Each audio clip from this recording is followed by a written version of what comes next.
Okay, so very good afternoon to all of you. Okay, nice to see all of you again. So can I just put it here?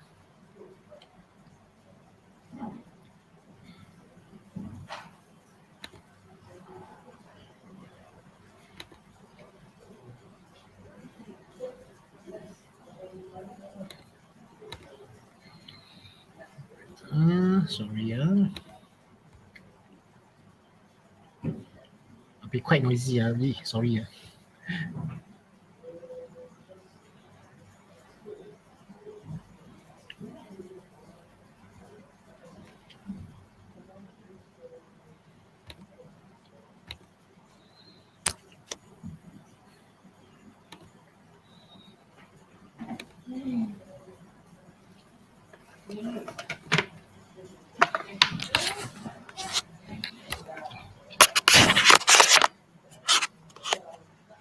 So give me a few minutes. Give me a few moments. Right. Should do the work.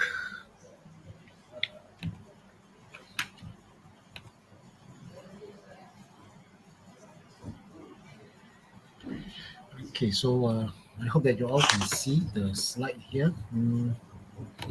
Sure. Share screen.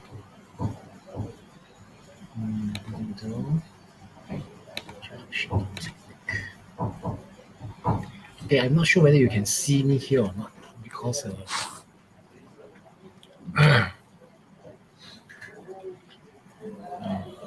this is supposed to be the way of how things are going to work. So I put the stream like this. Okay, so shall we begin? Okay, so today we are going to go into the technique in Java for today because I already owe you uh, for quite some times already. So let's begin. So a little bit introduction as usual. Okay, so Mr. Chu. So currently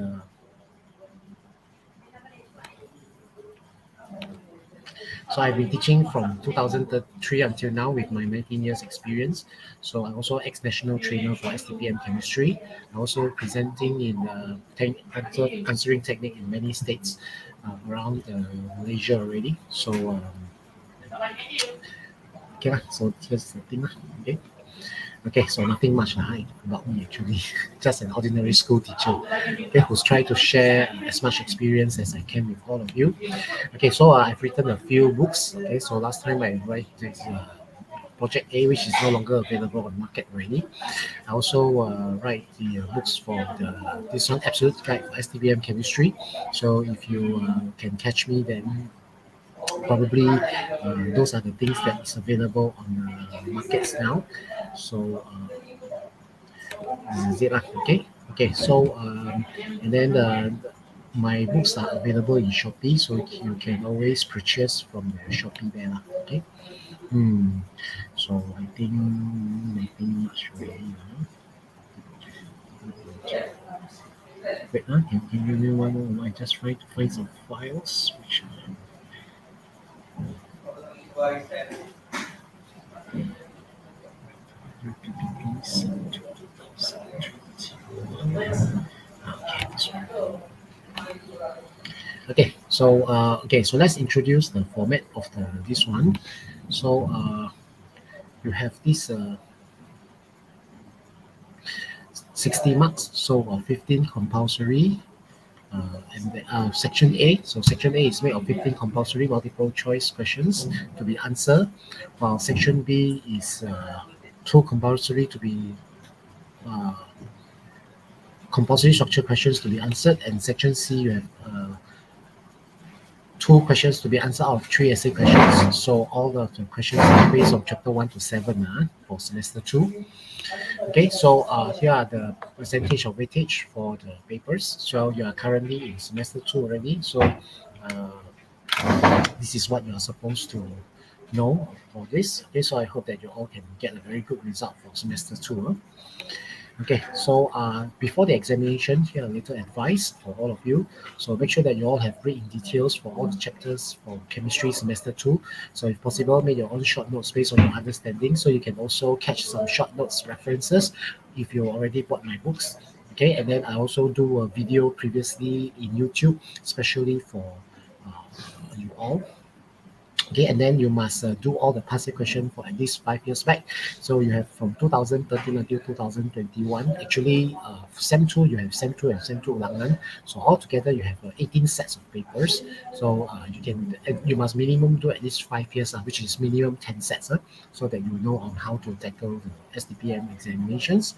And then you can also do a group studies with your students, with your friends. So a group study is actually a very good way for you to spar in between your friends, so that they know on what to learn from each other. Okay, so those are the thing. Okay, so without hesitation, let's move on to our main talks for today. So if you have any questions, you can always tap me to let me know that this one. Also, I'll be clicking on the comments in case you have anything that you want to talk about. If I write something on the slide, will it be presentable or not? No. Okay. Never mind. Okay. So everything is in there already. Okay, so without hesitation, let's move into our main talks for today. We are going to use my school trial examinations, which is 2022 trial examination for SMK Pasir Utara. Nowadays, we cannot use this. I've been warned actually by the NPM officers that I cannot use past year question to give the talks. It's very dangerous for me to do so. So they advise me to use other than the STPM examination questions. So okay, so I said that never mind, then I use my own school trial examination to do that. So that's why all you can see is my own school trial examination questions. Okay, okay, so with that addition, let's begin our talk, shall we? Okay, so remove. Okay. Okay, are you all ready? So we are going to this one. I'm so sorry lah. Supposedly, I have already shared the question papers and the answer early of this month, so that you all can try out. I only have the times to do the talks today, so hope that you all understand. So if you still not yet get the questions and answer, you can download from the link below. You look at the YouTube, and then there is a link for the questions and the answer, isn't it? So if you not yet get, then this one. You can get from there. Okay, so let's enter to our main talk for today, shall we? Okay, so let's have a look one by one, and then from the questions, I will insert some of the important things that I feel that is necessary that I can add. So, okay, and if throughout the talks, if you have any questions, you may shoot in the comments there. Okay, so that I can straight away reply to you. Okay, shall we? Okay, so we start from section A first. So section A, answer all questions in this section. So you shouldn't spend too much time on the section A. So advisable maximum allocated is 20 to 25 minutes. So let's say if you spend 20 minutes for 15 questions, so allocation time is 1 minute 20 seconds. And then especially for semester 2, there will bound to be one objective question, which is extremely difficult to calculate. It is usually calculation question involving electrochemistry. So that kind of question, if you don't know on how to calculate, so I would advise you all usually to skip that question first before you go and focus on other questions. So that answer, if you don't have enough time, then you can always ABCD put one answer inside your OMR answer sheets there. Okay, so so that you don't have to waste a lot of times in there. Okay, okay. So shall we begin? Okay, so question number 1 sounds like this. Thermochemical equation for QCl2 is shown below. So which statement is true about the thermochemical equations? So the bond energy in here, or should, do you mind if I share screen? I think I'll share screen is better. But the problem, if I'm sharing screen, then I cannot see the comments already.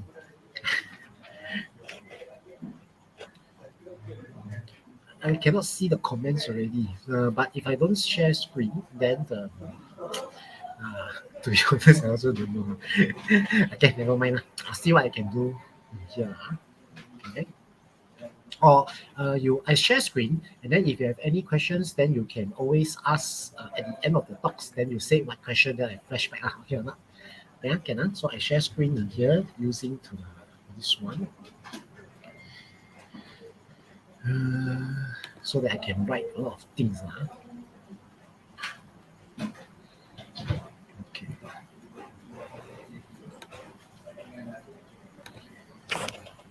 Wait. Sorry, can you give me 1 minute?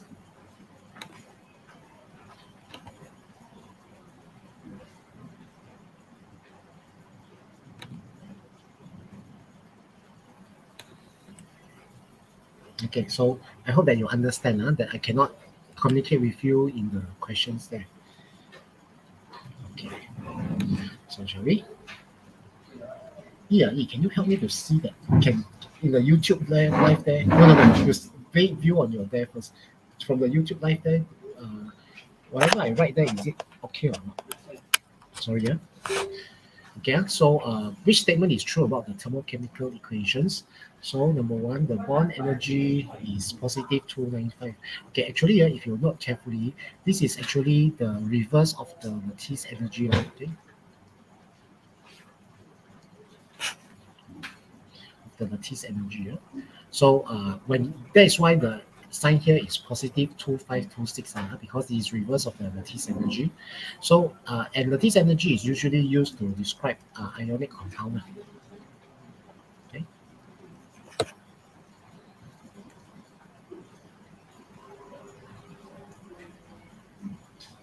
So the bond energy is 2526. So bond energy is usually used to describe for covalent compound. So okay, is it written in there? Looks like this. Looks like this. Oh, okay. That's why I actually wait. I know. Wait.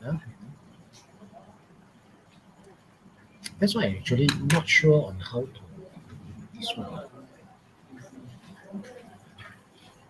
I'm using StreamYard in here. That's why.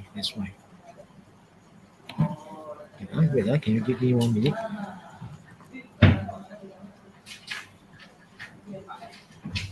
Eh?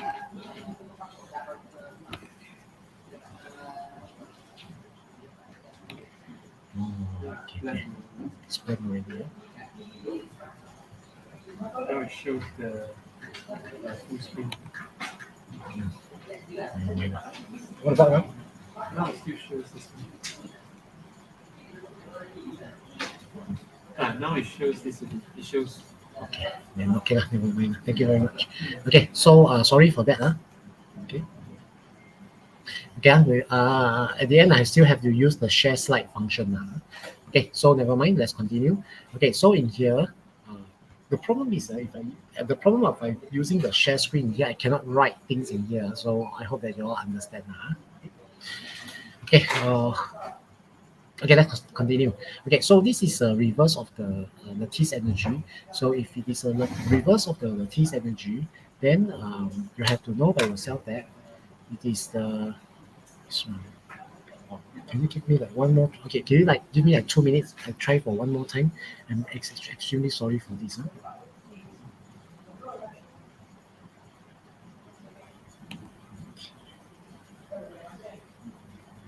Then it goes this one. Sorry, I apologize for all the inconvenience caused. Okay.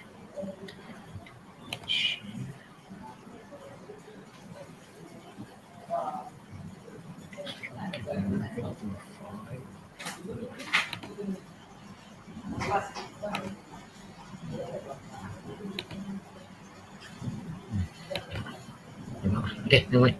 So back to our question. Okay. So then number two, standard atomization energy is positive 2526. Now this is not atomization. So the atomization in here are supposedly to be QCl2 solid give Q gas plus 2Cl gas. So that is for atomization's energy. Okay, so that is for number 2. Then for C, the lattice energy of QCl2 is negative 2526. So as I mentioned just now, this is a reverse of the lattice energy. So that is why you reverse the equation, it becomes negative 2526. So the answer is C.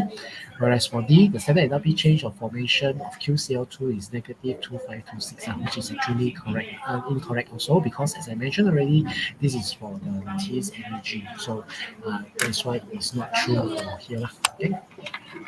Okay, so number 1, the answer is C. Okay, immediately we go to number 2. The energy cycle is shown below. So this is the energy cycle. So which enthalpy change does not contribute to the delta Hx? So in here you have to know by yourself what is the enthalpy change involved. Okay, so if you look carefully from within this arrow in here, you see that when Na solid plus H2 gas plus half oxygen gas plus half chlorine gas give NaCl aqueous plus H2O liquid. So from this process to using HS to form NaCl, what are the changes that you can see in here? So you will notice that inside here we can see that how Na solid plus Cl2 become NaCl. Okay, so that is for actually formation. But even if you form the formation of NaCl, it is supposedly to be in solid. Okay, from solid. And then you also in here you have H2O gas plus half O2 gas give H2O liquid. So this is actually formation of water. So now if you check carefully, when NaCl solid mixed with water, so that's why it becomes NaCl aqueous. Okay, so in other words, in this case, the whole cycles in here actually involve solid plus water become aqueous solution. So what is that enthalpy change? That enthalpy change is actually enthalpy change of solution. And in enthalpy change of the solution, it involves two other more enthalpy change. What is the two enthalpy change that relates between the enthalpy change of solution, which is the hydration and lattice energy. So that is why when this question asks which enthalpy change does not contribute to delta Hx, you involve hydration, you actually involve lattice energy, but you do not, and you actually involve formation, but you do not involve neutralization. So neutralization is actually which enthalpy change? The neutralization is actually at this one, NaOH plus HCl give NaCl plus H2O. So in this case, yes. So NaOH plus HCl give NaCl plus H2O is the one that involves the neutralization. But we are looking at X right now, so that is why neutralization is not involved in the formations of the NaCl in here. Okay. Okay, so I hope that you all can understand. I'm so sorry because I cannot draw in here for right now, so that is why. But still, I hope that it can help you. Okay, so that is for number 2. If you have any questions, you can put on the comments, then I will try to review your questions. Okay. Okay, let's go for number 3. The thermochemical equations are shown below. C solid plus O2 gas gives CO2 gas, and then you have H2 plus half O2 give H2O liquid, which is negative 286. In here, I already blocked the screen because it's supposedly to be a presentation, but never mind. Okay, then you have H2O gas give H2O liquid, and then CO2 plus H2 gives CO plus H2O. Okay, so what is the enthalpy change of the formation for CO? So now, actually, if you study carefully using Hess law, you only need to reverse the second equation. So now you already reverse the second equation, so it becomes H2O liquid give H2 gas plus half O2 gas. So in between here, you can start to cancel things already. Okay, so first of all, you must understand what you want to find, because now you want to find enthalpy change of formation for carbon monoxide. So the enthalpy change of formation of carbon dioxide is C solid plus half O2 gas gives CO gas. Okay, so when you compare in between these 4 equations, so let's see which one and which one can be cancelled. So eventually we will find out that C solid cancel with C solid. C solid cannot cancel, sorry. C solid cannot cancel.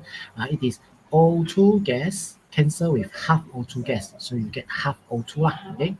H2O cancel with H2O, H2O gas cancel with H2O gas, CO2 gas cancel with CO2 gas, and then you have H2 cancel with the H2 in equation 4. Am I going too fast for you? I repeat the whole thing. If you look carefully, CO2 in equation 1 cancel with CO2 in equation 4. H2O liquid in equation 2 cancel with H2O liquid in equation 3. H2O gas in equation 3 cancel with H2O gas in equation number 4. And then finally, H2 gas in equation 2 cancel with H2 gas in equation 4. So at the end of the day, what have you left over? By the way, half O2 in equation 1 cancel with 1 O2, so it's half O2 left at equation 1. So at the end of the day, what do you get? You get C solid plus half O2 gas gives CO2, CO gas, okay? So the enthalpy change in here is the summations of the whole enthalpy change. So you have negative 393 plus positive 286 plus negative 44 and plus 41 here. Okay. I still want to try for one last time, okay or not? Sorry, yeah. Can you help me to monitor or not? No. You just monitor from your place there. If I slideshow.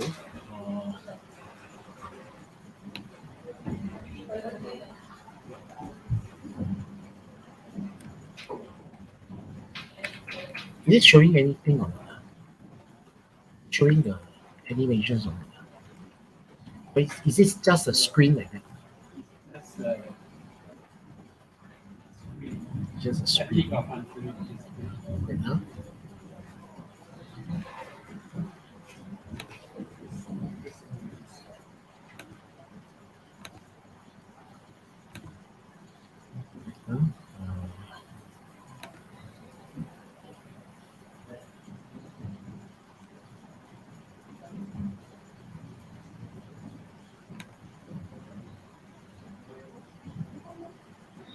I actually don't know how to put this one.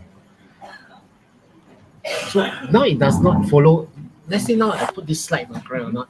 So inside the YouTube, it is not this slide. yeah. You have to play only you show that.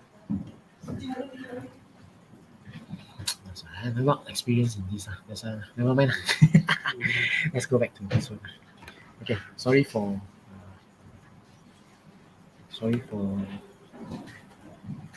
this one. So I remove.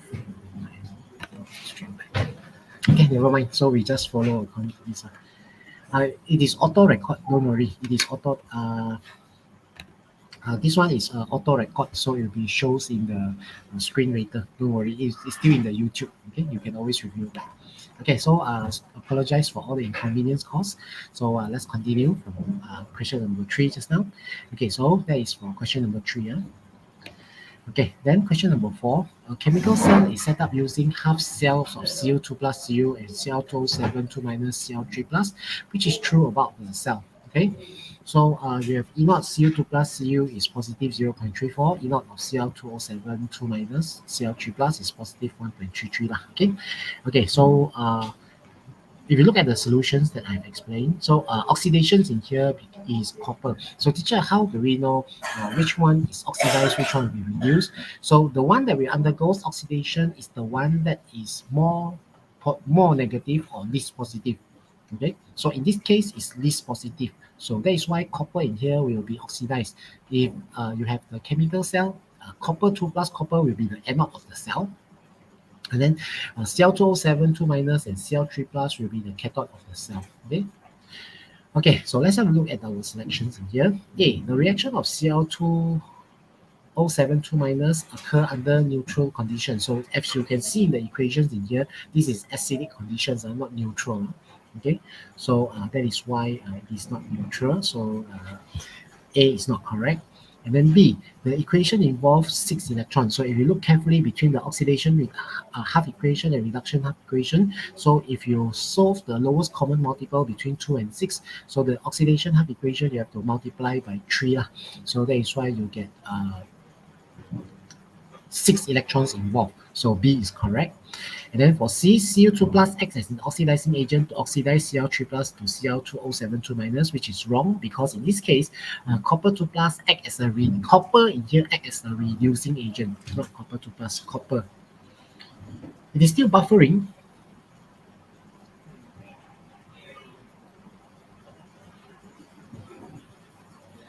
And then finally for D, the cell diagram is Cu2 plus and then Cl3 plus Cl2, which is actually wrong. In here, it is Cr2O7 to Cl3 plus. The position of the Cl2O7 and Cl3 plus is switched. So that is why we said that D is wrong. Okay. Is it still there or not? Sorry.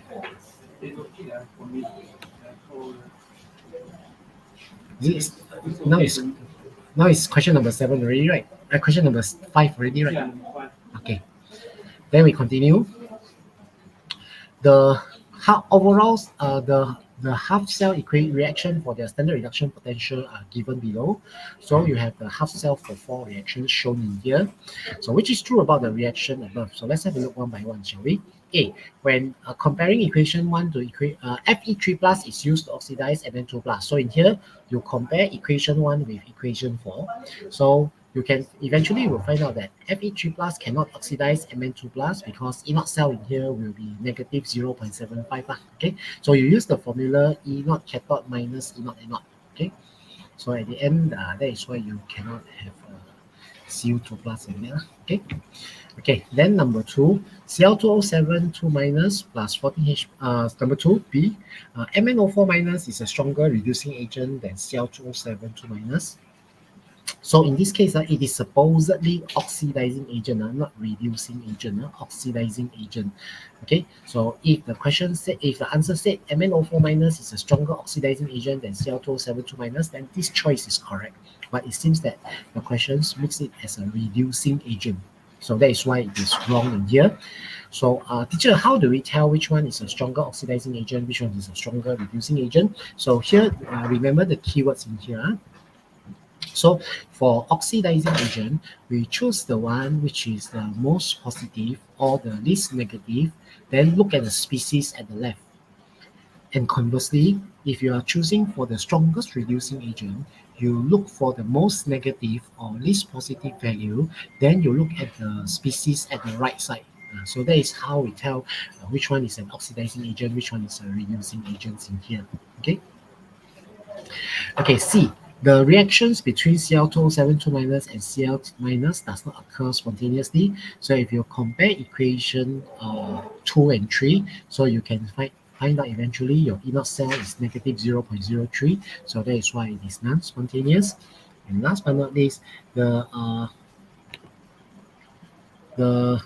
reaction can only be determined when you showing only the both oxidizing and reducing agents. So number 4 is also incorrect because it is supposedly to be able. So in here, I'm so sorry.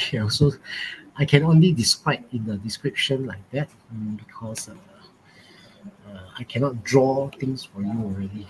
Okay, so so I hope that you all can see here. Okay. Okay, so here are the explanation. So you cannot determine the concentration of the Fe2 plus in the presence of Cl minus. This is due to what you know, because when you are trying to add Cl minus into there, so the Cl minus will be oxidized first by the MnO4 minus, because MnO4 minus, if you compare equation 3 and 4, you will find out that MnO4 minus can be used to oxidize Cl minus to Cl2. So now don't forget, our purpose is for oxidizing the Fe2 plus become Fe3 plus. But now, what does the reaction happens in here is, the MnO4 minus is first oxidized with the Cl minus before are able to oxidize the Fe2 plus. So it defeats the purpose of adding the acidified, the Cl inside there. So we don't want Cl to react with the MnO4 minus. We only want Fe2 plus to react with the MnO4 minus. So this is also another reason why in the laboratory, if we say acidified potassium manganate 7, the acidified there we use must be from sulfuric acid, cannot be hydrochloric acid because of this reason. Okay? If not, when you add hydrochloric acid, the Cl minus will be first oxidized by the MnO4 minus and it will defeat the purpose already. Okay, so this is the reason why when we say acidified, it must be the H2SO4, cannot use HCl. Okay, okay, so this is for number 5. Okay, so I hope that you can understand. Then we goes to number 6. Okay, so molten compound X is electrolyzed using a current of 2.5 ampere for 42 minutes to liberate 0.019 mole of the gas in cathode. So what is X? So given to you, Faraday constant is 965 times 10 power of 4 coulomb per mole. Okay, so now you have to, because this is the equations in here, so you have to first solve the Nernst equation where Q is equals to 20 or Q is equals to 2.5 times 42 times 60, so we get 6300. So mole of electron is equals to Q over Faraday constant. So you get 6300 divided by 9650. So you get 0.0635 mole. So this mole is referring to mole of electron. Okay, so now when you have 0.0109 mole of gas is to 0.0563 mole of electron. So the ratio of X to electron is 1 to 6. So in other words, in here, you must be able to look at the equation. Sorry, the third statement is, can you cancel the third statement? Third statement is nothing. Okay, so in this case, you must look at the half equations that involve 6 electrons inside here. Okay, so if you electrolyze molten NaOH, then it involves 4 electrons. If you electrolyze molten KCl, it involves only 2 electrons. If you electrolyze Al2O3, it involves only 4 electrons. And when you electrolyze the Li3N, then it involves 6 electrons. So that is why the best answer in here is donkey D. Okay, so because of the equation, 2N3 minus give N2 plus 6E minus. So that is how you are going to explain that. Why is it that the answer is donkey D here? Okay, so you have to understand how to write the half equation when these species are being oxidized at the anodes in here. Okay. Okay, so that is how you are going to answer for question number 6. Okay, so far, is there any questions that you want to raise before I move on to the next one? Okay, so hopefully no problem. Okay, then number 7, the electrochemical equations for the corrosion of iron is given below. So you have iron 2 plus 3 minus if iron E0 is negative 0.44, O2 plus 4H plus 4E minus is 2H2O.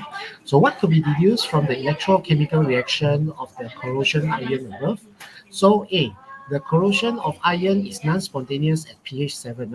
So you can, in here, you can make use of the Nernst equations to eventually calculate what happens if it is pH 7.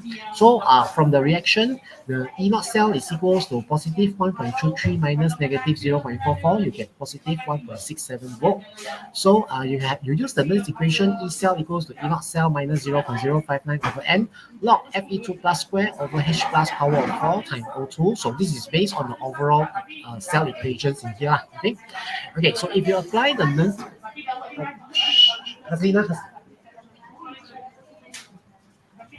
okay, so if you use the Nernst equation, E cell equals to E0 cell minus 0.059. So your E cell is positive 1.67. So your mole of electron is equals to 4. And then you because it's neutral, so your concentration of H plus is 1.0 times 10 power of negative 7. Okay. Then you substitute into your Nernst equation. Eventually, you get your answer is equals to positive 1.67 also. Therefore, spontaneous. Okay. So that is why A is wrong. B, the cell voltage of 0.835 volt when half of the mass of iron is added.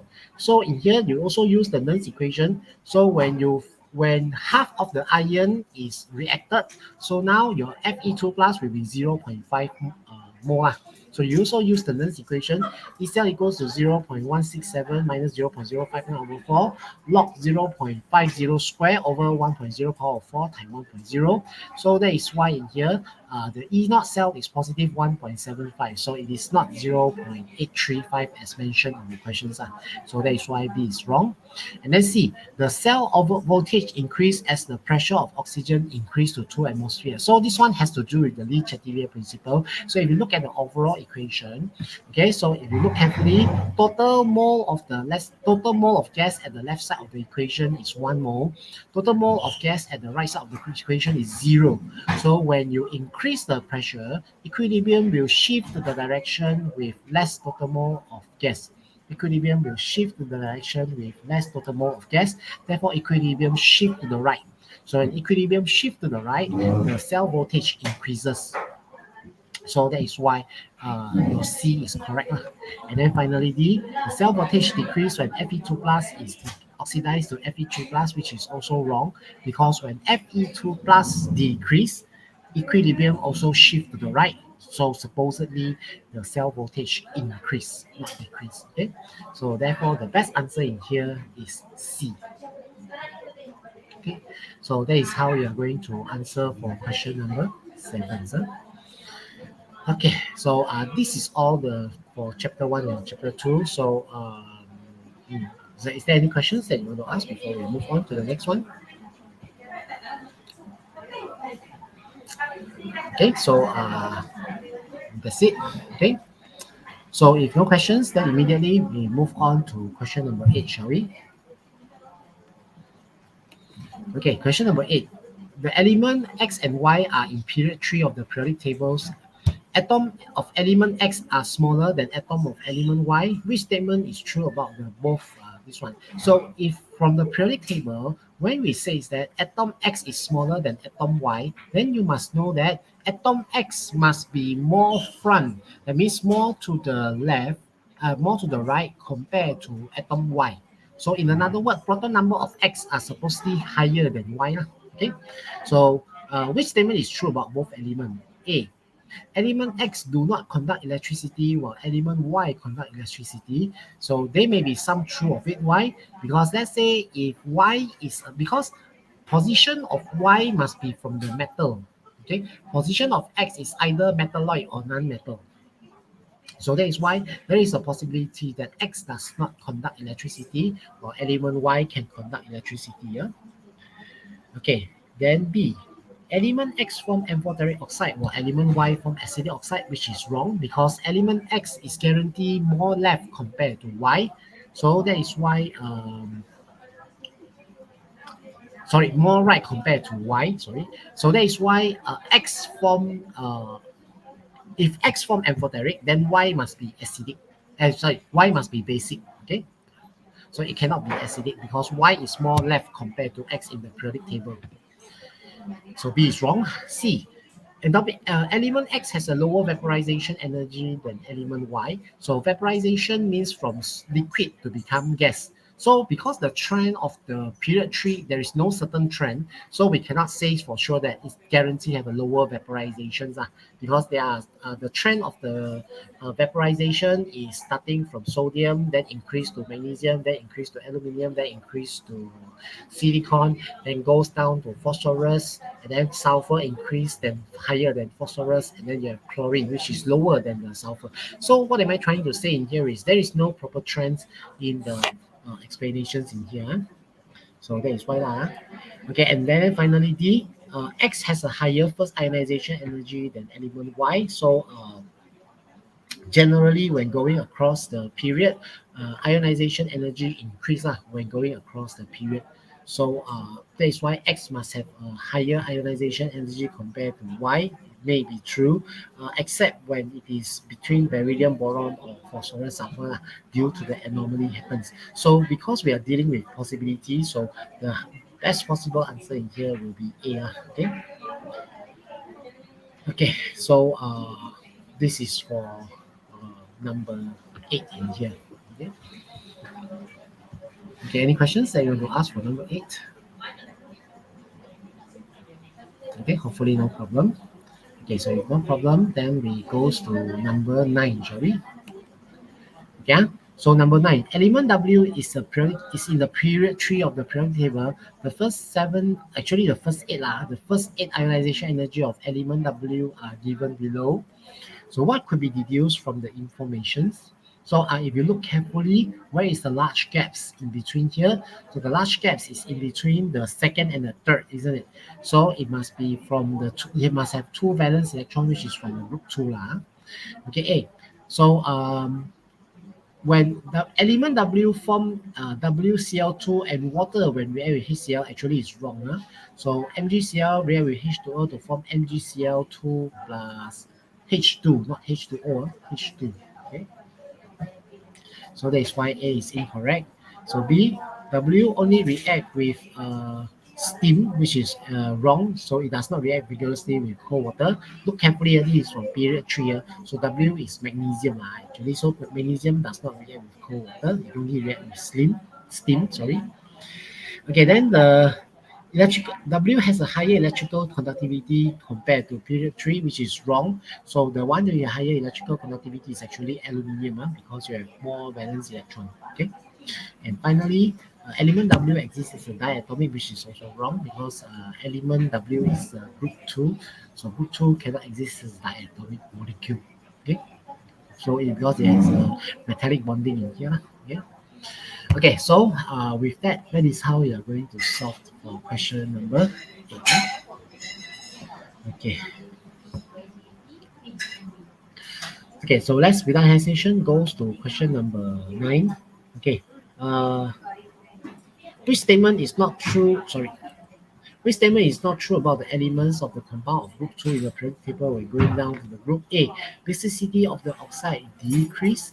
Actually, here when going down to the group 2, basicity increases. Why the basicity increase? Because the group 2 are more easily to dissolve inside water, especially when it comes to barium hydroxide and calcium hydroxide. So barium hydroxide is very, very soluble in water. Okay, so that is why they are more basic compared to the earlier group of the group 2. Okay, so A is correct. B, solubility of the hydroxide increase, which is actually incorrect because OH minus is easier to dissolve. So solubility of the hydroxide increases, so which is true. So now don't forget we are looking for not true. We are looking for not true. So A is already not true. So B is true because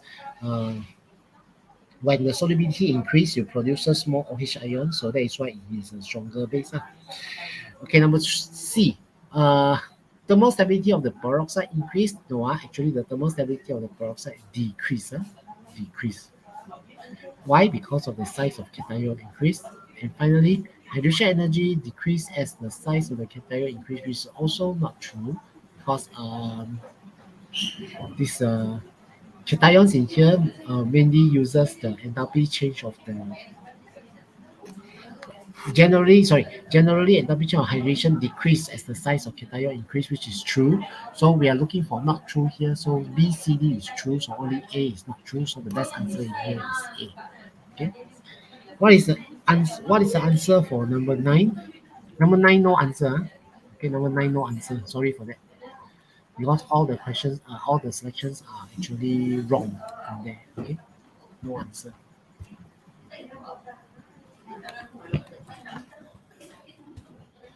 Okay, so that is for number 9. Number this one. Okay, then we goes for the next one, which is number 11. Okay, the compound of the XCl4 and YCl4 are stable at high temperature, but only YCl4 undergo hydrolysis. ZCl4 decompose upon heating and undergo hydrolysis, which can be represented by X, Y, and Z. So in here, they said XCl and YCl are stable at high temperature, so X and Y must be either thin silicon and sorry this carbon, silicon, and also germanium, because these are the three chloride that are stable under high temperature. So only tin and lead chloride will decompose on heating. Okay. Okay. So when HCl does not undergo hydrolysis, that means X is carbon. So Y may be silicon, germanium, or germanium. So when ZCl4 decompose upon heating, so Z is confirmed PB or SN. So that is why you can start to eliminate the possible positions already. So therefore, the best combination here will be C.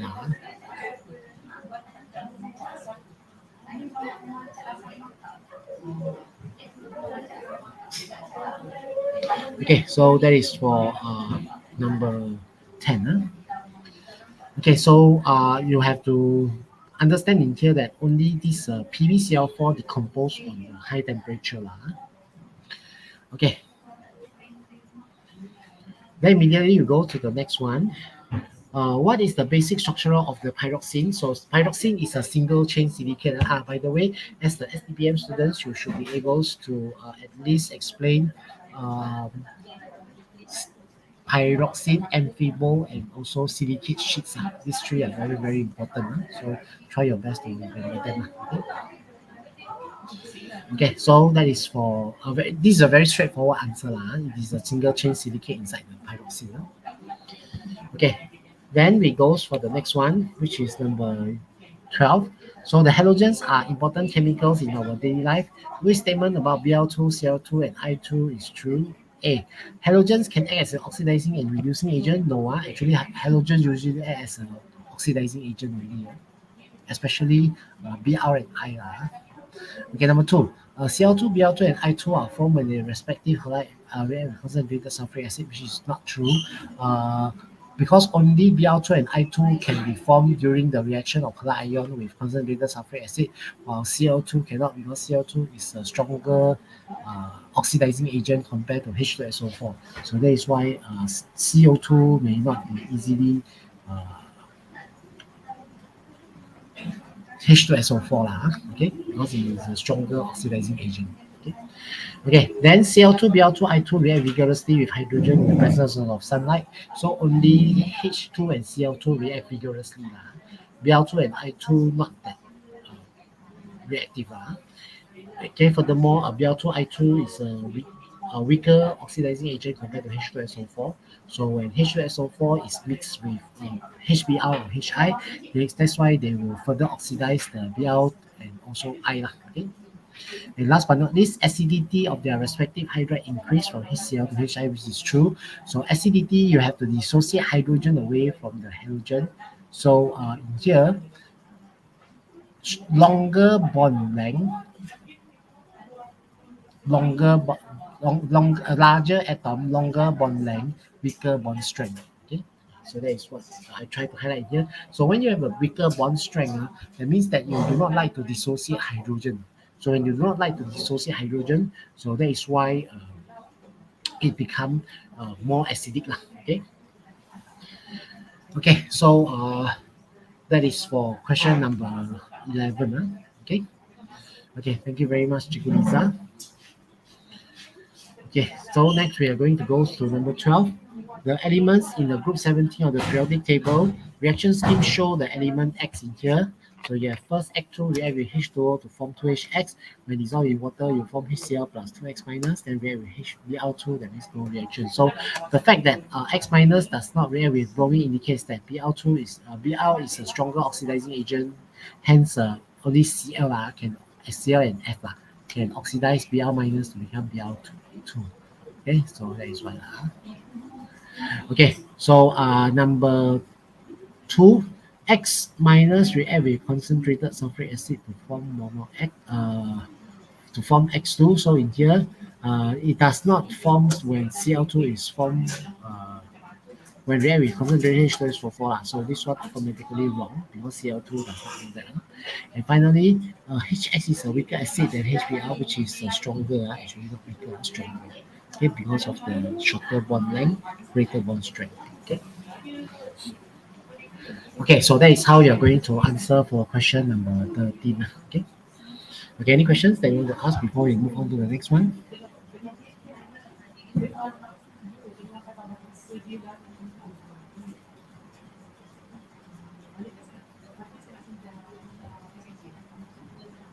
Okay, so if there's no question, then we move on to the next one, shall we? Okay, then we have question number 14. Which is not true about the complex ions COCl2, NH2, CH2, CH2, NH2 plus. So in here, you have to know by yourself that the NH2, CH2, CH2, NH2 is a bidentate ligand, while NH2, Cl is a monodentate ligand. So you have two bidentate ligand mixed together with Cl, which is a monodentate ligand. So the resulting cooperating number in here will be 6 instead of 4. So A is wrong. And then B, when it is coordination number equals to 6, so it is octahedral shape. Okay. And then the oxidation number of the cobalt in the complex is +3, which is also correct. Because if you calculate carefully, Cl is minus 2 times -1 is -2. So -2, you move to the opposite side, it become +3. So oxidation state of the ion, complex ion is +3. And last but not least, NH2, CH2, CH2, NH2 ligand has 2 donor atom, which is also true. So that is why we are looking for not true. The best answer in here is A.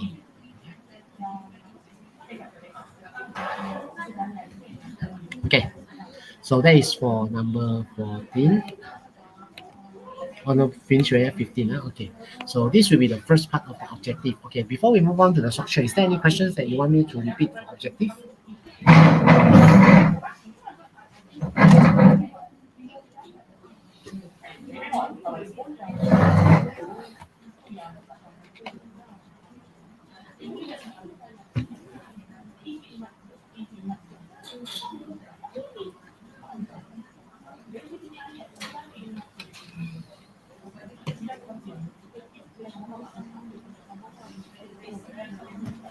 Okay, so well, if no problem, so that is for the first part, which is the objective questions.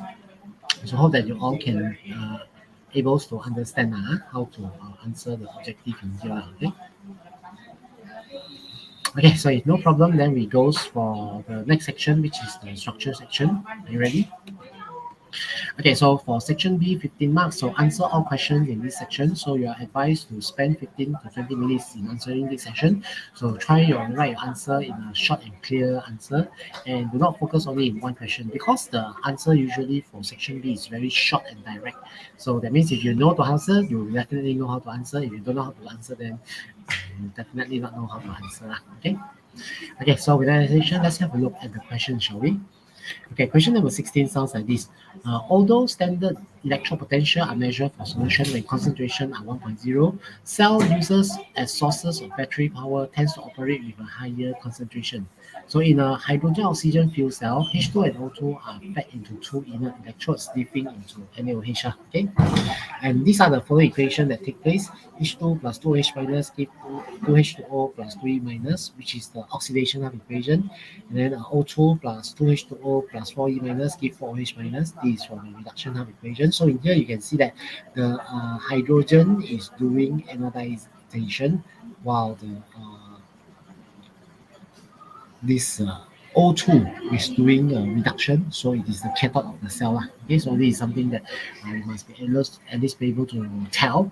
So from the diagram above, label the anode and cathode. So hydrogen is the anode, so oxygen here is the cathode of the cell. Okay, very straightforward, isn't it?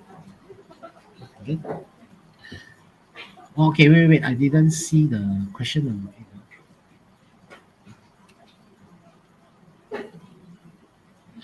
Okay, wait. Can I scroll back because we have questions in here?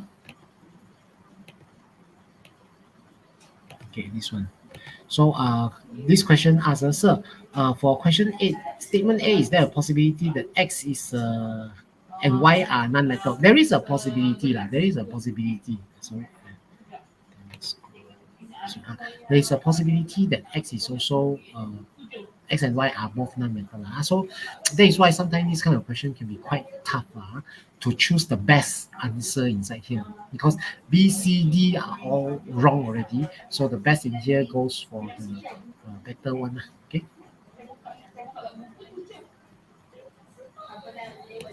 Sorry, I didn't notice this comments. Okay, so if you have any, then you can always ask back. No problem. I can scroll back. Okay. Okay, so we continue from 16B just now. Use the data booklet to calculate. Actually, sorry, no data booklet. This one is my school level exam. So in school level exam, we use data booklet for them. So in the real Stpm, they'll straight away give you the answer in there. Okay. So you use E naught cell equals to E cathode minus E and naught, or you straight away substitute. So positive 0.40 minus negative 0.83, you get positive 1.23 volt. Okay. So that is how you are going to answer for B. And then for C, construct an equation for the overall reaction. So if you look back at the equation in here, so you can start to cancel things already. So equation number 1 multiply by 2. Equation number 1 multiply by 2. So you have 2H2 plus 4OH minus give 4H2O plus 4E minus. So you cancel 4 electron, 4 electron. You cancel 4OH with 4OH.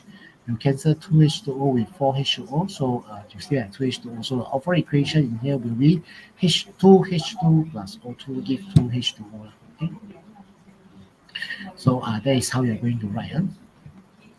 Okay, then we goes for the industry. Higher concentration of NaOH is applied in the fuel cell above. Predict the effect of increasing the concentration of NaOH based on the equation in here. So you must answer that. It has no effect on the E naught value. So why is it that it does not have a, or suggest a reason why higher HCl concentration is used for fuel cell in here. So higher concentration will make the reaction happen faster.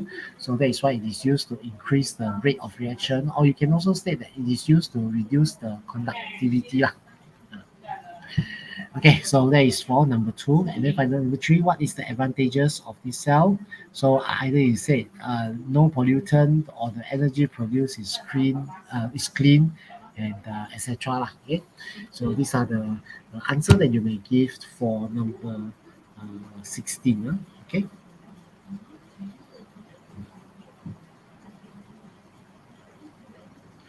Okay, so any questions that you want to ask for number 16?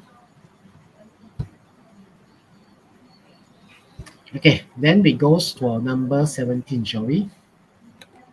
Okay, so number 17 tells like this. Group 14 elements form chloride with the formula MCl4. Draw the Lewis diagram for the structure of MCl4. So you must be able to draw the correct Lewis structure of MCl4 with the surround electron. So try your best to draw as in the diagram in here. You don't have to exactly be that shape, no. But as long as you can draw M has 4 bond pair, no lone pair, and then surrounded by 4 chlorine. Okay. Okay, then B. Boiling point of the lead-2 chloride cannot be measured directly because it decomposes on heating. The following table lists the boiling point of the group 14 elements. So number 1, explain the trend of melting point from SiCl4 to GCl4 to SnCl4. So in here you have to say that MCl4 are simple covalent molecule hold by weak van der Waals forces. So these weak intermolecular forces will increase as the strength of the weak van der Waals forces increase. So that is why with the molecular mass, so that is why it is reason why SCl is increasing to GeCl, then increasing to SnCl. Okay. Okay, so that is for number 1. Then we goes to number 2. Okay, using suitable equation, write lead-4 chloride decompose on heating. So explain why. So you see PB is more stable as +2 oxidation state in here. So yes, because PB is more stable is as a +2 oxidation state. Okay, then PB has a larger atomic radius, or you say PCl has a long bond length, or you say that it is due to either pair effect also can. So that is the first mark. And then second mark, because of the dissociation equation. So PbCl4 give PbCl plus Cl2. Okay. Okay, C. SiCl4 suggests a reaction with our CCl4 is inert. 1. Suggest the reason why CCl4 is inert in water. So you can answer as it does not have empty d orbital. Carbon does not have empty d orbital. And then finally, C2, what is the difference of the SiCl4 and also water? So the reaction equation in here is SiCl4 plus 2H2O with SiO2 plus 4HCl. So state of matter doesn't important. The most important thing is it must be balanced. Okay. Okay. So it's 1 hour. So can we take a 5 minutes break because I want to go to the toilet for a while. So we take a 5 minutes break. So after the break, we continue back with the essay, shall we? Okay. See you all later.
Yeah. Okay. So it's 5 minutes already.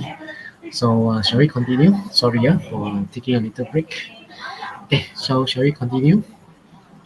Okay, so let's continue with the next one.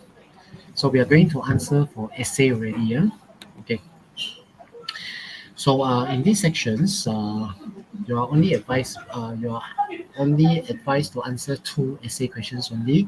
So you should spend around 20 to 25 minutes on these sections for each essay. So do your best to present an essay with full content related to the questions. So you only attempt to the two questions. So don't try the third question. Sorry for the last advice.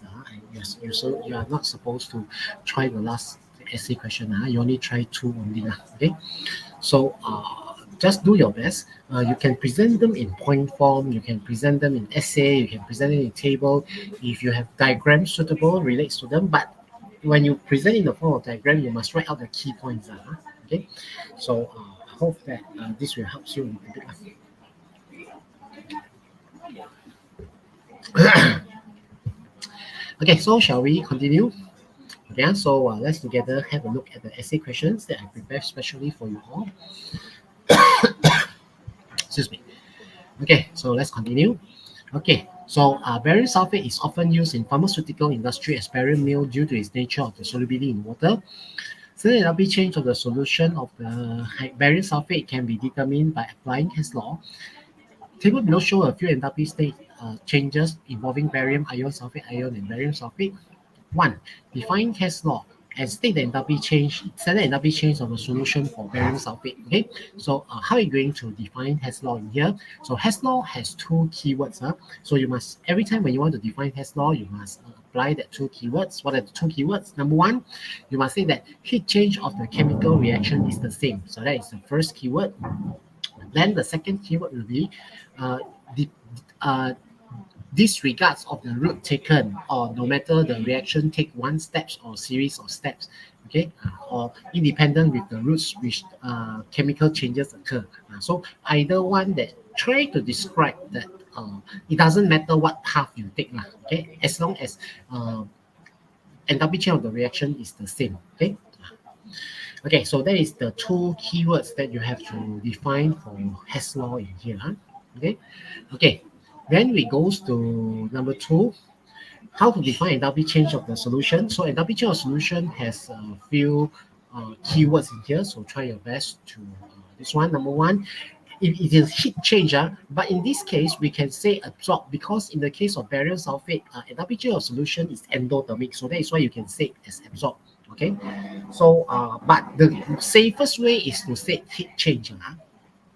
Heat change when 1 mole of the barium sulfate is dissolved in excess water to form an infinite dilute aqueous solution. Actually, just right, dissolve in water to form dilute aqueous solution is enough already. All those infinite, you don't write also, never mind.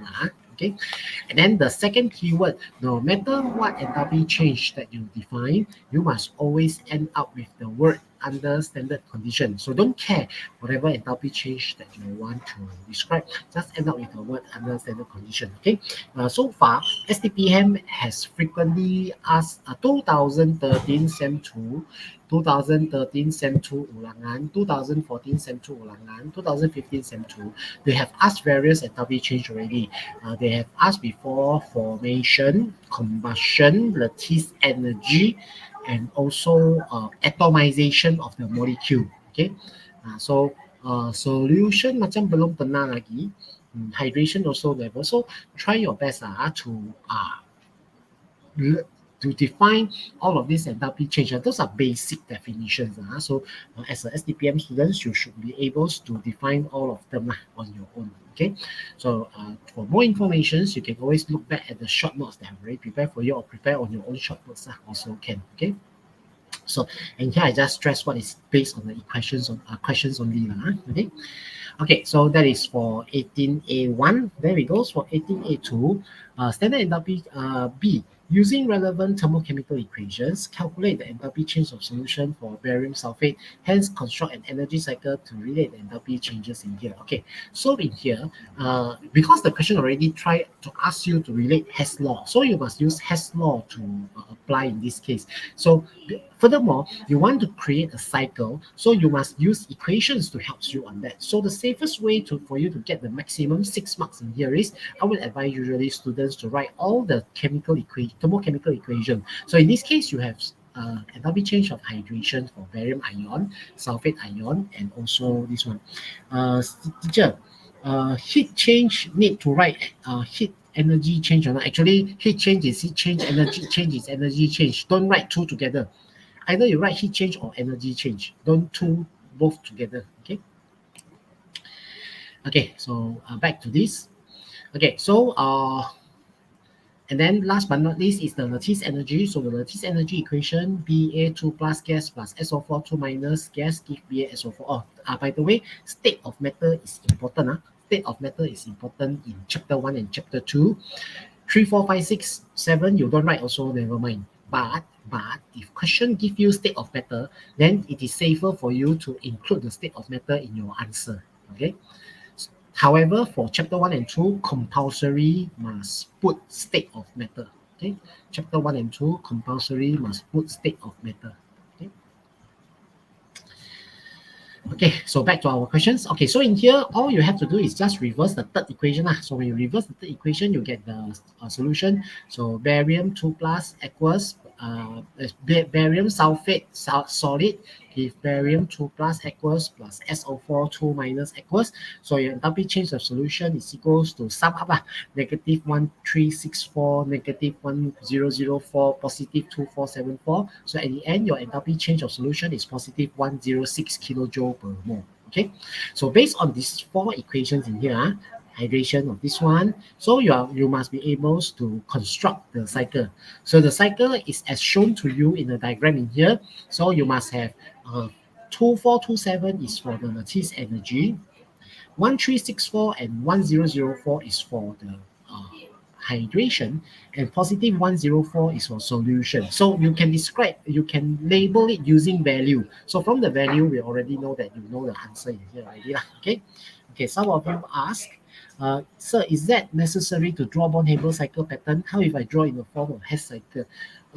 I tell you what, the only safest way that is accepted in Stpm is using this kind of the energy level diagram. When they say energy level diagram or energy cycle like this, you should draw this one.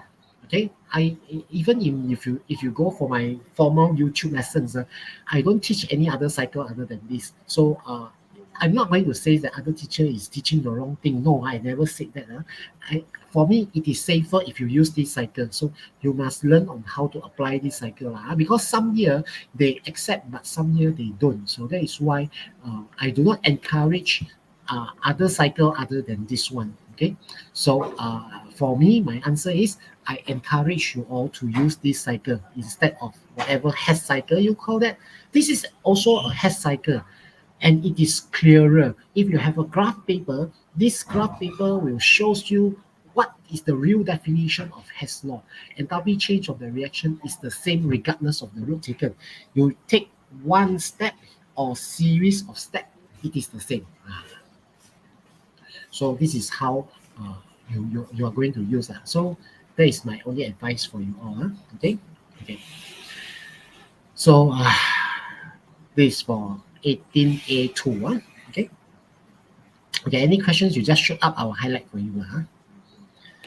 Okay, then number 3, compare and explain the solubility of the barium 2 sulfate with that of the beryllium sulfate. Okay, so there are a few keywords that I always ask the students to highlight whenever you are trying to explain the solubility of the group 2 sulfate.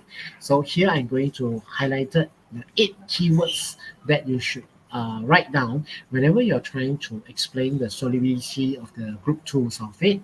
So the first keyword is you must compare which one has a greater solubility, which one has a lower. So in this case, solubility of the beryllium sulfate is greater than that of the barium sulfate. Okay, so it's the first keyword. Then second keyword, you write down the equation that relates solution with hydration and lattice energy. So you use enthalpy change of solution is equals to enthalpy change of hydration minus lattice energy. Only then you start to explain. So now because you have beryllium and barium, so you compare only these two ions. Okay, so you should say that beryllium ion is smaller than that of the barium ion. So in this case, if same lah, if you write barium ion has a greater ionic radius than beryllium, and it must be ionic radius, you cannot write atomic, it must be ionic radius because it is ionic compound after all. Okay, okay. So when the atomic or when the ionic radius increase or getting larger, you have to also mention both hydration and lattice energy decrease as the ion increase. Okay. However, the decrease in the lattice energy is less significant than the hydration due to the large sulfate ion. Okay, so these are the key points. And finally, the two statements that you have to write in beryllium sulfate, since enthalpy change of hydration is greater than the lattice energy, hence enthalpy change of solution is exothermic. Conversely, for barium sulfate, since the lattice energy is greater than the enthalpy change of the hydration, hence enthalpy change of the solution is endothermic, therefore insoluble or sparingly soluble in water.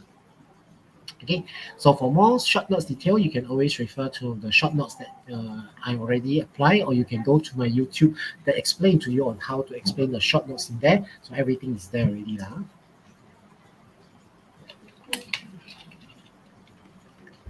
Okay, so that is the 8 key points that you should be able to write whenever you're trying to explain the solubility of the group 2 sulfate. Also worth to take notes is how to explain the thermal stability of group 2 carbonate sulfate. Okay, excuse me. So those are the things that you have to try to learn. Okay, okay. So with that, that is for this one. Okay, so let's continue.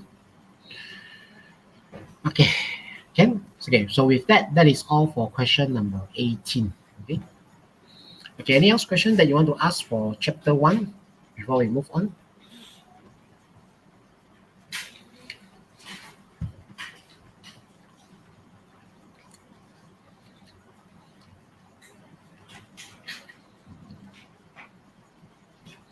Okay, I know.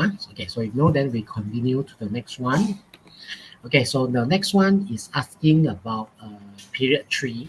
So aluminium is a metal of the period 3 on group 13 of the periodic table. It is widely applied as alloy in the producing aircraft and also used to make conducting cables in long distance overhead power lines. A.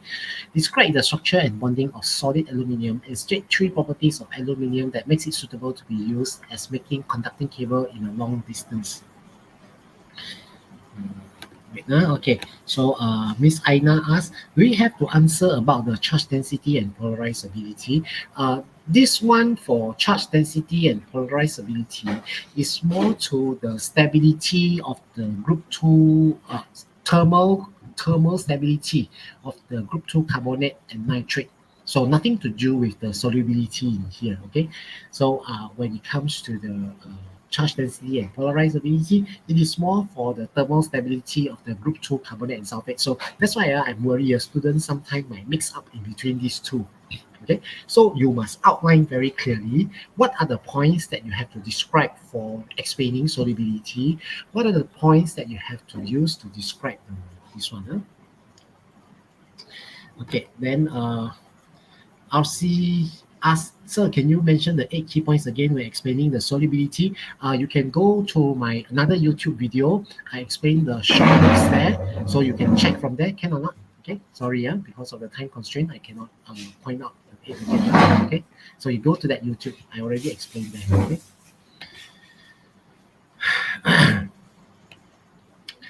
Okay, so what are the properties? So you must first mention, because the question wants you to describe structure and bonding, so you must mention that aluminium is whole by metallic bond, okay, so which are regularly arranged or arranged in the lattice of cation, or you say that lattice in the positive ions, surrounded by delocalized electron. Okay, so that is how you are going to explain the structure and bonding for solid aluminium. Okay, you must first state that it has a metallic bond surrounded by delocalized electron, because solid solid crystal. So you have to mention that it is regularly arranged, or it is made of the lattice of the cation, or you say that positive ion also can. Okay.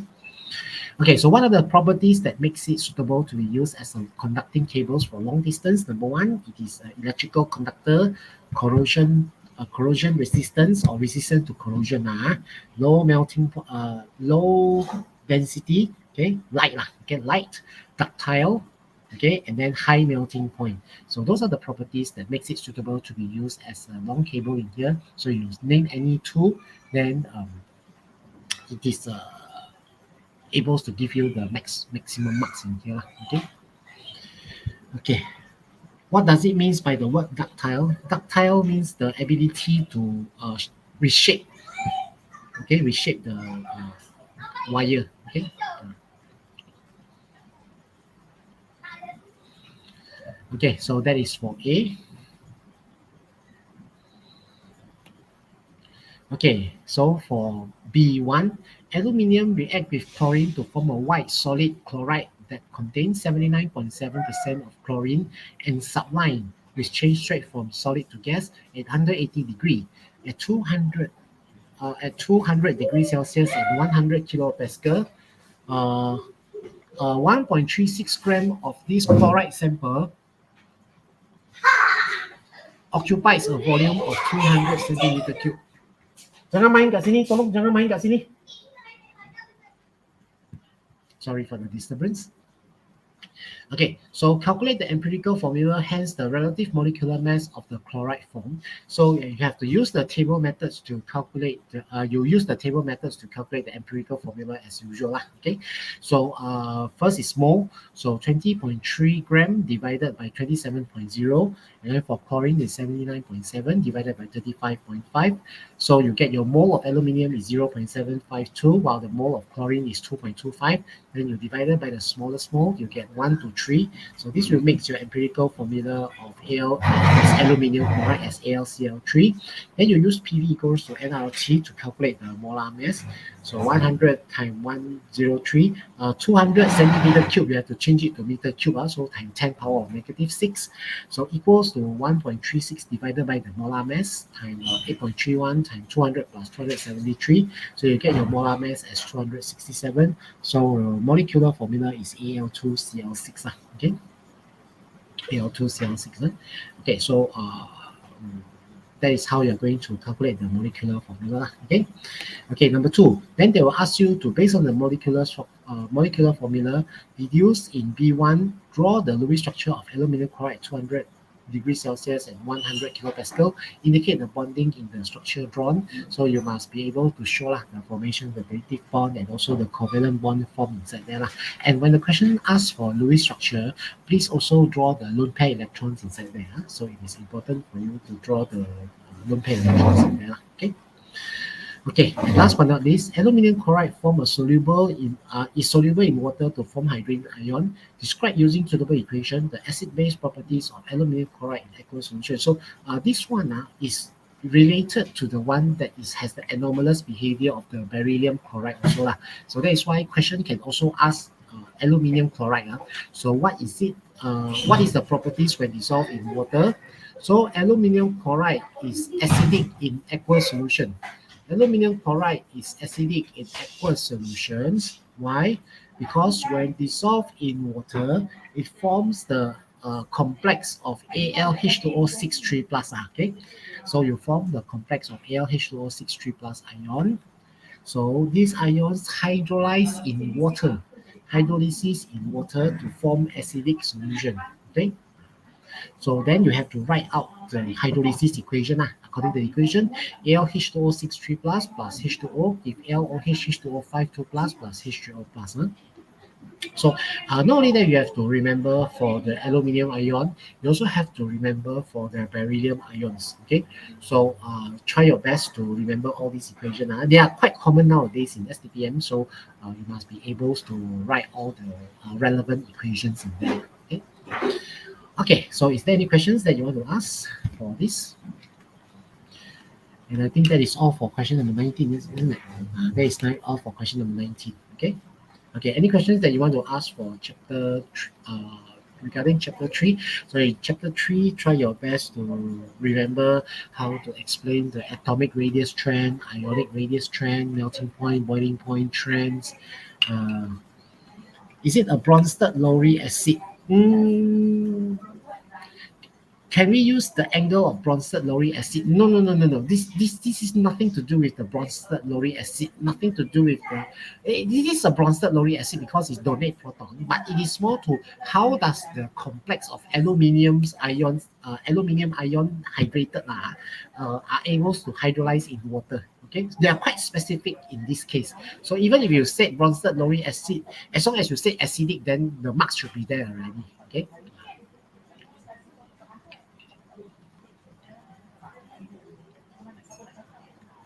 It is a type of the Bronsted Lowry acid because you donate proton. Okay, yes.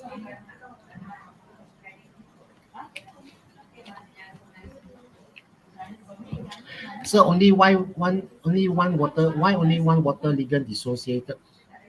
In this case, it's slowly hydrolyzed. It's slowly hydrolyzed. It does not quickly hydrolyze. So that is why it dissociate one by one. In fact, actually, it only dissociate one probably. Why is it like that? To be honest, I don't know. This is the way of how they describe. Okay.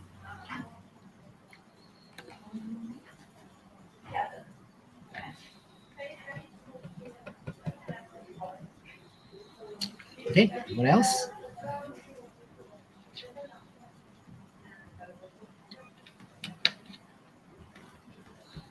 They are quite specific. Only one water is dissociated to produce one acidic ion. Why is it only one? To be honest, you don't ask me. I also don't know why only one. Okay.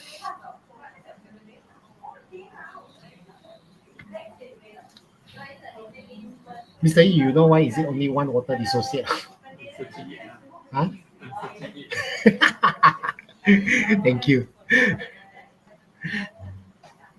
Together with me is my fellow teaching chemistry, Mr. Yi. Okay, so he's helping me to look for answer. Why is it that one acidic ion? So if we manage to find the answer, then we'll reply to you. Okay. Okay. What else?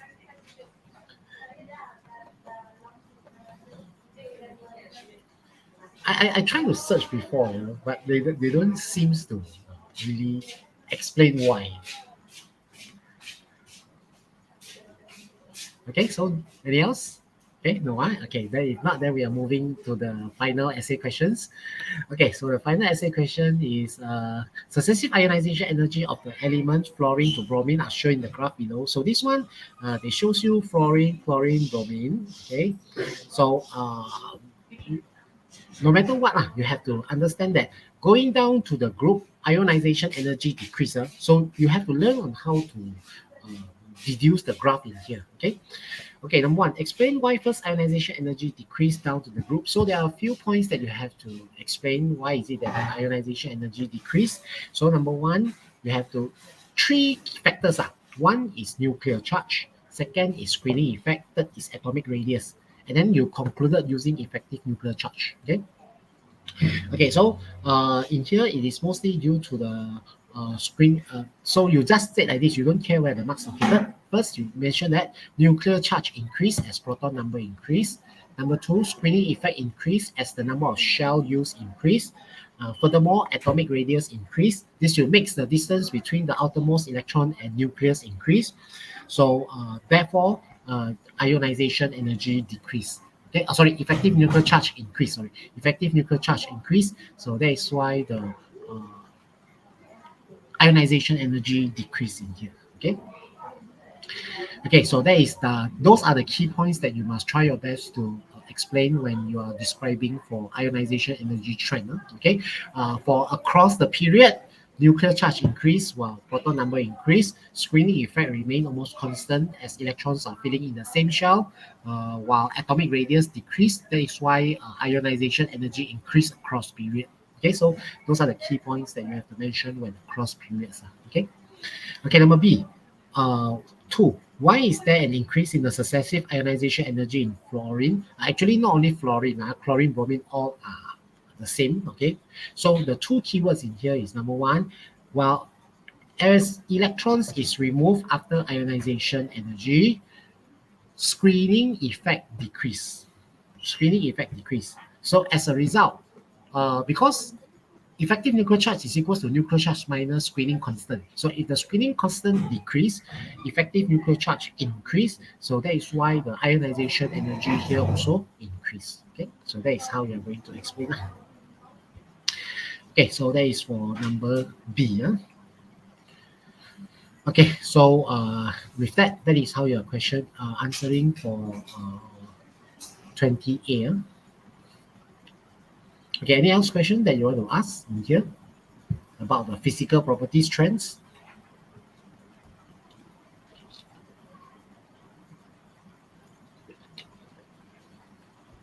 Found it or not? Short answer is because it's like that. The long answer is got equilibrium. They actually can continue to. Yeah. It is continuous. That's why it detach one at a time. Yeah, slowly. And then it's slowly, yes. I also read that too in the final. Just like that. Too complicated to explain to the short way. Okay, never mind. You don't have to explain until that detail. Don't worry. Back to this question, why only one water? You don't have to really explain that details. Okay, don't worry. You want to find out, you go to university level. Yes. Okay. So B, some of the reaction involved in the chlorine and its compound are shown in the reaction scheme. So these are the reaction schemes. So write the formula of WXY. W is actually this one, NaOCl. Y is actually HCl. And then Z is NaClO3. So you must try your best to remember what are the reactions when chlorine react with cold NaOH, hot NaOH. So there are different set of equations, and then from the cold NaOH, it heated to form the NaOH. It further heated. Then what is happening? So all these chemistry you must be able to describe with equations. And then also, if let's say they asking you to explain the reactions in there, so it is a type of disproportionation reactions. Okay, so all the equations in there are. You should write down a short notes for you. So for samples of reference or short notes, you can always get from my books there. Okay. Okay, so when Cl2 added with cold NaOH, you form a NaCl plus NaOCl. So W is NaOCl. And then when Cl2 reacted with hot NaOH, so you form NaCl plus NaClO3. Okay, NaClO3, that is for your Y. And then your X is HCl. So when Cl2 react with hydrogen in UV, you form HCl gas. You bubble into water, you form HCl aqueous. So at the end of the day, X is trying to describe HCl. Okay, so that is the formula of W, X, and Y.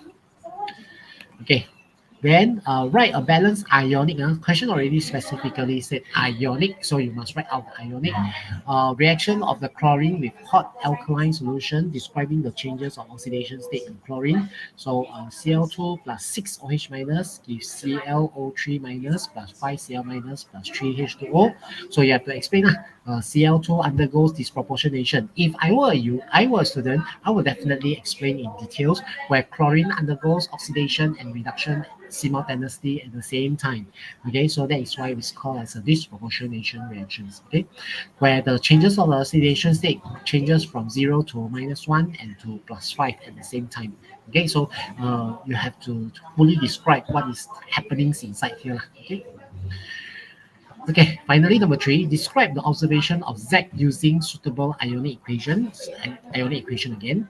Explain the further observations when Z is dissolved in concentrated ammonia aqueous solutions. Okay, so when you first react the HCl with AgNO3, you first form white precipitate.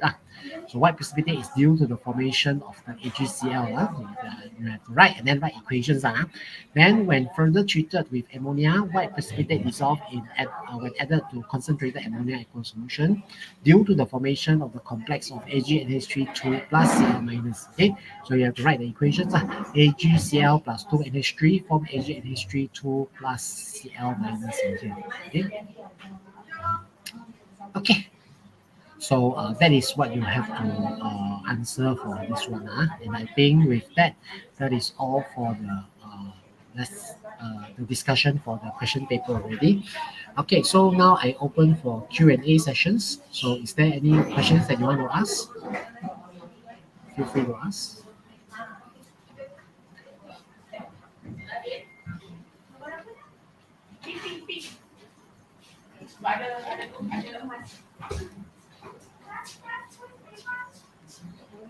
You can ask any things that you want to, other than the questions that is set into you in the questions. But my advice to all of you is you can always look back at the short notes that I already highlighted for you, and then just try your best to this one.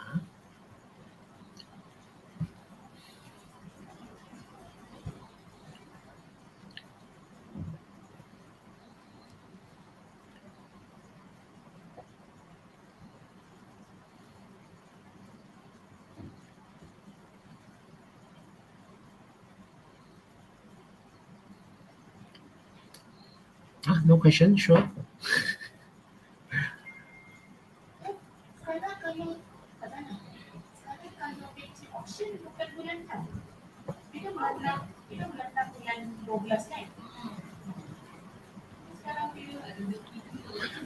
Okay, so Daniel asks, is there any important tips that we should remember on answering the paper?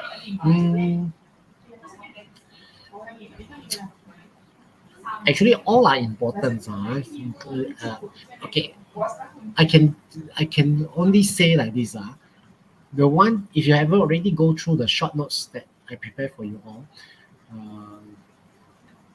those are the, if you manage to remember all of the facts, it's actually just 80%. Okay lah, can get you to A minus lah.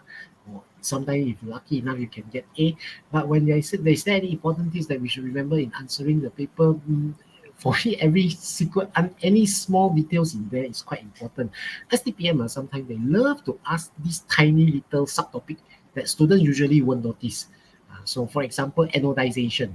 So if you don't notice anodization and they ask in structure, then you don't know how to answer. So that's why you have to study in quite details for all the things. So earlier preparation is a must. So be it as a lesson for you when you study Sem 3, because in semester 3 there are no ulangan anymore, so you cannot repeat the paper. So you have to start to revise from the beginning until the end. Okay, so that is what I can give to you. Okay, teacher, all group 14 tetrachloride is liquid phase or just PbCl4? All are in liquid. Yes, all are in liquid. CCl4 is liquid. The one that you use in your bio lab. Liquid. But don't mind too much about state of matter. Don't mind too much about state of matter. Sir, why is the decrease in lattice energy from barium to barium is smaller when the decrease in the hydration of the barium to... Okay, this is due to the large sulfate ion. Let's share with you this one.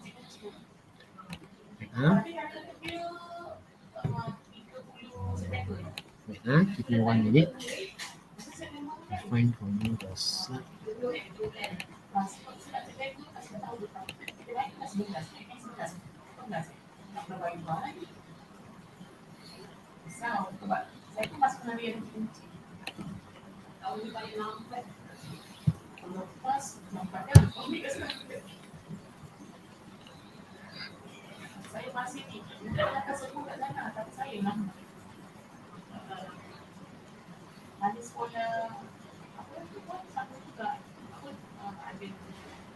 Okay, in the meanwhile, can I answer this first? Okay, later I'll come back to you. So may I know what should we use in bond length in explaining? Okay, bond length, atomic radius, bond length, bond strength is for covalent compound. So I'm going to narrow down which one you use bond length. Okay, in explaining the melting point of group 14 for carbon, silicon, germanium. So because they are all giant covalent structure, where each of them are tetrahedrally bonded to 4 other similar atoms. So as atomic radius increase from C to Si to Ge, bond length increase, bond strength decrease. Okay, that is number 1. And then number 2, it is in the just one, the MCl4. the MCl4. So the thermal stability of the MCl4 decrease. I also use that atomic radius, bond length, bond strength. The third one is the group 17, group 17 HX. So HX decrease, the thermal stability of the HX decrease also because atomic radius increased from Cl to Br to I. So bond length increase, bond strength decrease. Only these three only. The rest, no. Okay. So I hope that this answer. Okay. So back to your this one.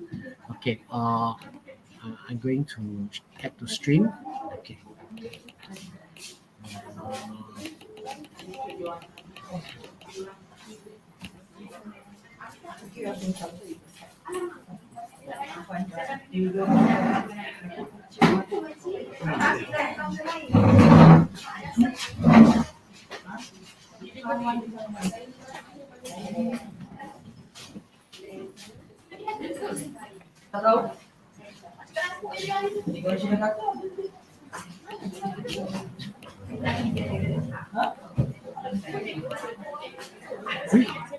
What's here? I forgotten already. No lah. Okay, sorry. Okay, so I back to this one. This is due to the wait. I think got.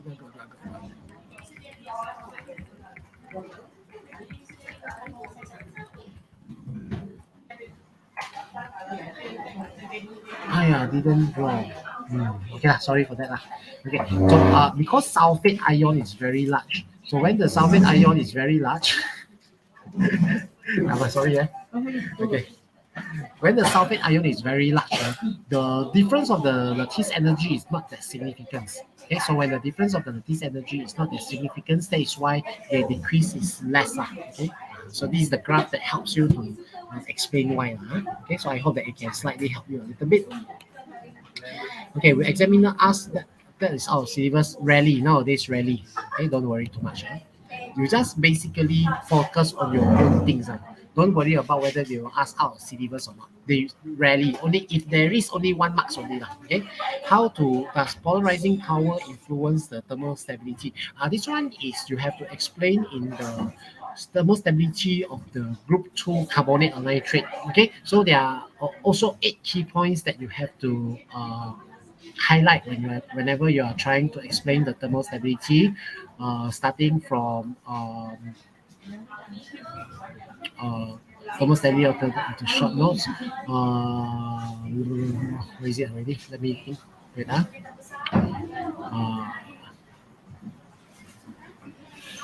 Okay, so you must first say that thermal stability increase when going down to the group.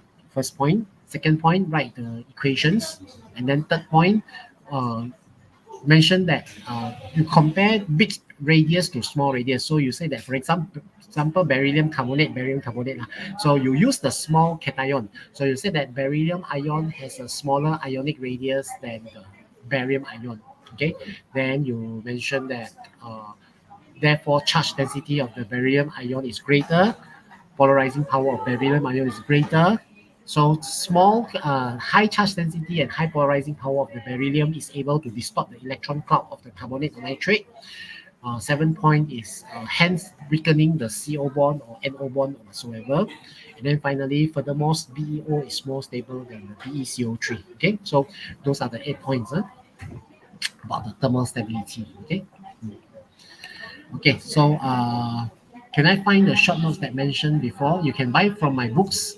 You can get from my books. If any of your friends, I know I shouldn't encourage you in doing this. If your friends have my books, you can photocopy from them. Go ahead.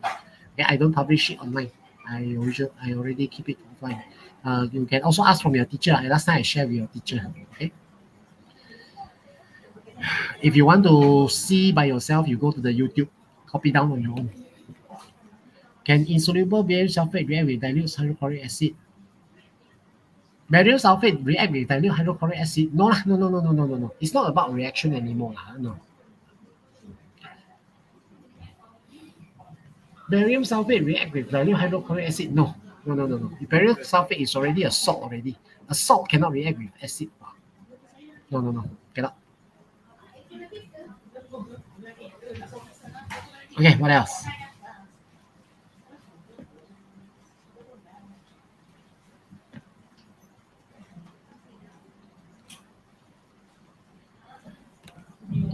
Teacher, do you need to memorize the uses of 2, 14, 17? Is it important? You have to remember one or two. Sometimes ask. Okay. One of the important is magnesium. Magnesium oxide. Magnesium for let's say group two Group two you might want to remember for magnesium oxide, where magnesium oxide has a high melting point used in the lining surface of the furnace because of the high melting point. And then magnesium sulfate also used as the coating of the cable due to that it is insulator lah. Calcium sulfate, plaster of Paris law. Barium meal law. Barium sulfate is used in barium meal law. That is for group 2. Group 14, you should at least remember for tin and alloy. Tin and alloy. So tin and alloy, tin alloys is bronze, pewter, and also solder. These three. And then you have to remember the composition. What are they used for? And group 17, just remember a few chlorine examples should be enough. Chlorine, sanitizer lah, disinfectant lah. And then for bromine, bromine is AGBR. AGBR used in black and white photography. That one, how they works, you can always look inside there. I already put inside the videos already. You can check back, please. Those are the important ones. Okay. Okay, is there a high possibility for silica to be asked? Yes, often asked in Stpm, asked 3-4 years already, 4-5 times already out of the 18 times. So okay, for silicate, you just remember for pyroxene, amphibo, and also silicate sheets. Okay, these three enough already.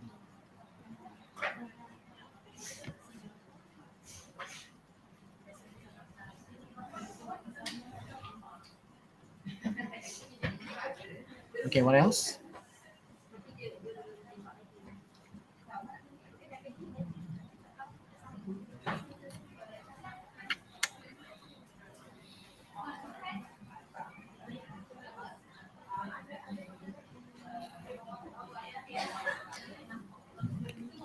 What is the famous question in transition element?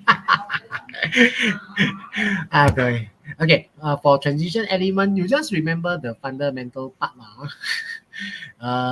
Okay. For physical properties, you remember how to explain the atomic radius trend. Nuclear charge increase, screening effect increase, effective nuclear charge remain almost constant because increasing the nuclear charge and screening effect cancel off each other.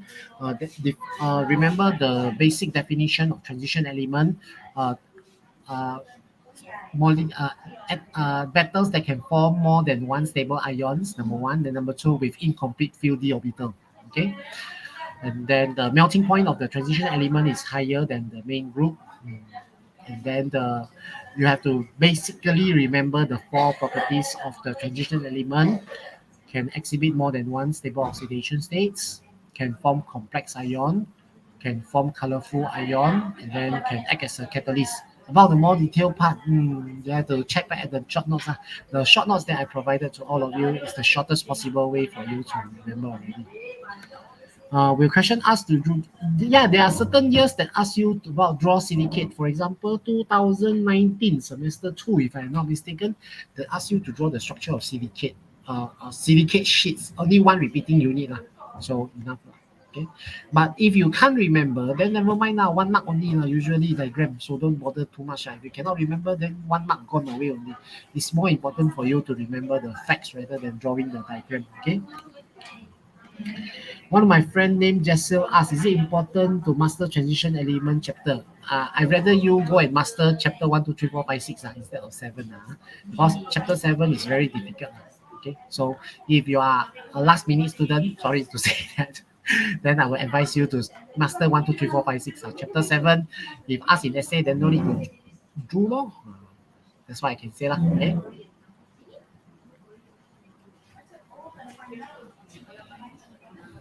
My friend named Chelsea. Why don't she attend herself? Okay, Ken? Okay, so I guess with that, that is all for our talks today. No more, okay?